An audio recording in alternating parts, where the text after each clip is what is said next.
भी है और जात भी है। बाकी 3 वर्ण ऐसे हैं कि जो वर्ण तो है लेकिन वो जाति नहीं है। क्षत्रिय नाम की जाति नहीं है, वैश्य नाम की जाति नहीं है, शूद्र नाम की जाति नहीं है, वो वर्ण है और उस वर्ण में हजारों जातियां हैं, सैकड़ों जातियां हैं। लेकिन ब्राह्मण जो है चूंकि वर्ण भी है और जाति भी है, और उन्होंने एक अपना लोगो बना लिया है, एक एंटीना बना लिया है जनेऊ का, तो भारतवर्ष में ब्राह्मण को पहचानना बहुत ही आसान हो जाता है, एक दूसरे को पहचान लेता है। अब देखिए हजारों सालों से इन्होंने ये बनाया, लेकिन शूद्र समाज, वैश्य समाज, क्षत्रिय समाज आज भी 2006 में जब कोई भी धार्मिक कार्यक्रम करता है, कोई भी पूजा होती है, कोई भी मंदिर में प्रोग्राम होता है, घर में प्रोग्राम होता है, शादी ब्याह होता है, ब्राह्मण पंडित आता है, मंत्र कहता है, शुरू करता है ब्राह्मणस्य मुखम आसीत् बाहु राजन्यो, और हमसे कहता है मम कहो, हम कहते हैं मम, पानी डालो, डालते हैं, फूल डालो, डालते हैं, दक्षिणा दो, देते हैं। ये संस्कृत में है, इसलिए शायद हम जानते ही नहीं कि वो हमसे क्या उगलवा ले रहा है, क्या बुलवा रहा है, क्या हमसे बताया, हमको बोलने के लिए मजबूर किया जा रहा है। असल में ऐसा है कि एक बॉन्ड पत्र, एक स्टैम्प पेपर पर वो हमसे लिखवा के ले रहा है कि मैं ये मानता हूँ, मैं ये विश्वास करता हूँ कि ये विश्व जो है ईश्वर ने बनाया है, और ये विश्व बनाते समय उन्होंने ये व्यवस्था करी है कि ब्राह्मण का जन्म मुख से हुआ, बाहु से क्षत्रिय पैदा हुआ, पैर के ऊपरी हिस्से से वैश्य पैदा हुआ, पैर के निचले हिस्से से शूद्र पैदा हुआ। इतना ही नहीं कहता है वो आगे कहता है, हे भगवान, ये व्यवस्था मानव कल्याण की व्यवस्था है, इसलिए कायम रखने की मैं प्रतिज्ञा करता हूँ। वो हमसे प्रतिज्ञा करवाता है हर सत्यनारायण की कथा में, हर पूजा में, हर शादी ब्याह में, हर धार्मिक मामले में, और हम प्रतिज्ञा करते रहते। हम ये जानते ही नहीं हैं कि हम ऐसा स्टैम्प पेपर लिख के दे रहे हैं कि आप मुझे लात मारो, मैं लात खाने के लायक हूँ, मैं लात खाते रहूँगा और मैं पटकते रहूँगा, मरते रहूँगा, मैं अपना शोषण करने का अधिकार आपको देता हूँ। पूरे संतोष के साथ हम देते हैं, पता ही नहीं चलता है कि हमने क्या लिखवा के दिया है। दूसरी तरफ भाई और बहनों, हमें जोड़ने वाली, इन सभी जातियों को जोड़ने वाली जो फुले अंबेडकर की विचारधारा है, महामानव की विचारधारा है, उसका जितना परिचय हमको करवाना चाहिए लोगों को, वो भी हम नहीं करवा पा रहे ठीक से। मेश्राम साहब ने सुबह कहा कि हम जिम्मेवार लोग हैं, हम बातें करते हैं तो ये नहीं बताते, इसको बताना चाहिए कि क्या किया था पूरे हजारों जातियों को जोड़ने के लिए फुले जी ने, बाबा साहब ने और हमारे बाकी महामानवों ने। कुछ उदाहरण हम रख सकते हैं। हम सब जानते हैं, अभी बहल साहब की बात हुई, बहल साहब ने अपने भाषण में कुछ बातें हमें बताई। लंदन में जब बामसेफ का, इंटरनेशनल बामसेफ का कोऑर्डिनेशन का अधिवेशन हुआ था, तो मेश्राम साहब के साथ मुझे भी जाने का अवसर मिला था। तब वहाँ हम बागमल पागल जी से मिले, जो पंजाब से आए थे, वाल्मीकि समाज के, मेहतर समाज के, सफाई कर्मचारी समाज के, वो बाबा साहब के साथी थे। उन्होंने हमें बताया कि 32 में जब राउंड टेबल कॉन्फ्रेंस चल रही थी और गांधी और बाबा साहब का वहाँ कुछ मुद्दों पर विवाद हुआ, तो देश के कोने कोने से अनेकों लोगों ने बाबा साहब को समर्थन देने के लिए अपने पत्र लिखे, टेलीग्राम किए। तो पंजाब के सफाई कर्मचारियों ने, पंजाब के तब के वाल्मीकि या मेहतर समाज ने खून से दस्तखत करके अपने पत्र भेजे बाबा साहब के समर्थन में। उसमें लिखा, गांधी हमारे नेता नहीं है, हमारे नेता सिर्फ और सिर्फ बाबा साहब अम्बेडकर है, अन्य कोई हमारा नेता नहीं है। इतना ही नहीं लिखा, आगे लिखा, बाबा साहब का और हमारा रिश्ता विचारों का रिश्ता है, यानी कि खून का रिश्ता है। विचारों का रिश्ता ही खून का रिश्ता होता है, इसलिए हम खून से दस्तखत करके ये पत्र भेज रहे हैं। और आगे लिखा कि ये पत्र पर खून का दस्तखत करने का कारण यह है कि ये हमारे खून का सैंपल है, बाबा साहब तो वहीं पे है, उनका सैंपल ले लेना और अपने लेबोरेटरी में टेस्ट कर लेना, हमारे खून का सैंपल आपको भेज रहे हैं।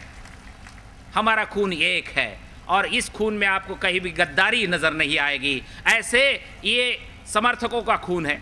मेरे भाई और बहनों, हम महाराष्ट्र के लोग खासकर ऐसा मानते हैं कि भाई बाबा साहब को अगर समर्थन सबसे ज़्यादा किसने दिया होगा तो महाराष्ट्र ने ही दिया।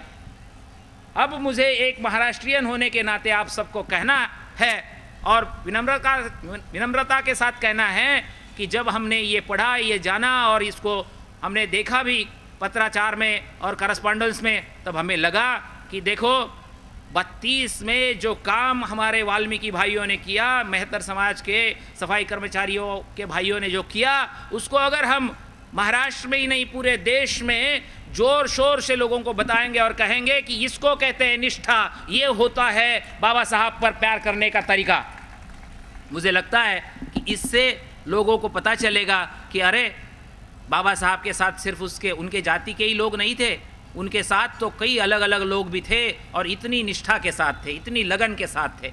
मैं दूसरा उदाहरण बता दूं, महाराष्ट्र का उदाहरण है। बाबा साहब के आंदोलन में बाबा साहब के साथ दादा साहब गायकवाड़ थे, आप जानते हैं। दूसरे एक नेता थे, दूसरे एक वरिष्ठ नेता थे, उनका नाम था अमृतराव रणखांबे।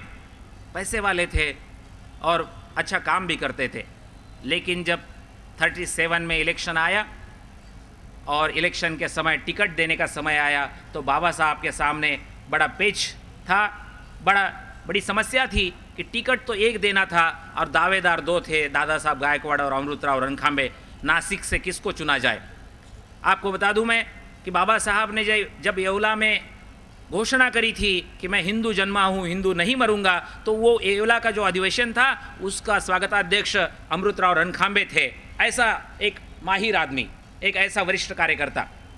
तो बाबा साहब ने अमृतराव को बुलाया, रणखांबे जी को बुलाया और कहा कि अमृतराव, अब जरा आप थोड़ा सा समझो, सुनो, मैं अगर आपको टिकट देता हूँ तो लोग कहेंगे कि बाबा साहब भी पैसे वालों को ही टिकट देते हैं, तो मुझे ये लगता है कि मुझे आपको टिकट नहीं देना चाहिए, दादा साहब गायकवाड़ को देना चाहिए। लोग समझेंगे कि बाबा साहब के पार्टी में गरीबों को भी कोई सुनता है, गरीबों को भी कोई कीमत देता है। आप दोनों ही अच्छे कार्यकर्ता हूँ, आप दोनों को भी मैं आगे चलकर कभी ना कभी कहीं ना कहीं जरूर अवसर दूंगा, लेकिन अभी आप मेरी समस्या को समझो, मेरी मजबूरी को समझो।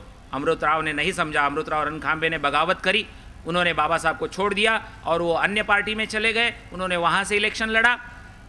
मैं ये कहना चाहता हूँ कि अमृतराव रणखांबे ने जिस दिन बाबा साहब को छोड़ा तो अमृतराव रणखांबे की बहन राधाबाई जाधव अकेली बहन थी और उसको ये अकेला भाई था, वो भाई के घर चली गई और उसने अमृतराव को कहा, दादा भाई को कहा, मेरे भाई आज मैंने सुना कि तूने बाबा साहब को छोड़ा, क्या सही है? तो अमृतराव रणखांबे ने कहा, हाँ बाबा साहब ने मेरे साथ अन्याय किया, उन्होंने मुझे टिकट नहीं दिया, इसलिए मैंने उनको छोड़ दिया।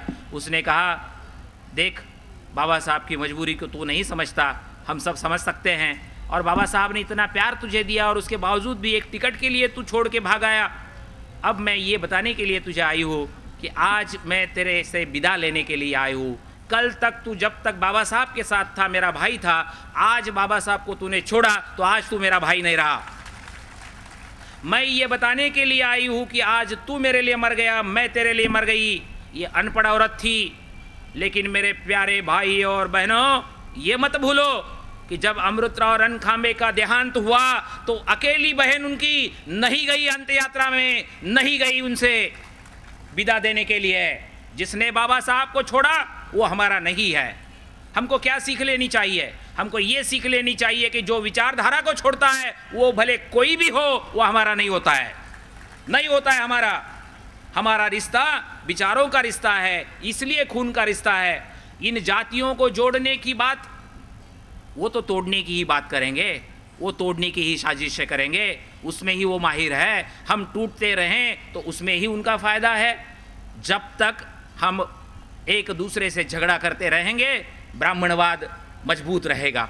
ब्राह्मणवाद को तोड़ने में, यानी कि आपस में झगड़ा बंद करने में ही हमारा फ़ायदा है। ये बात जब तक हर एक दिमाग में हम नहीं बिठा देते, फिट नहीं कर सकते, मुझे लगता है कि हम कामयाब नहीं है।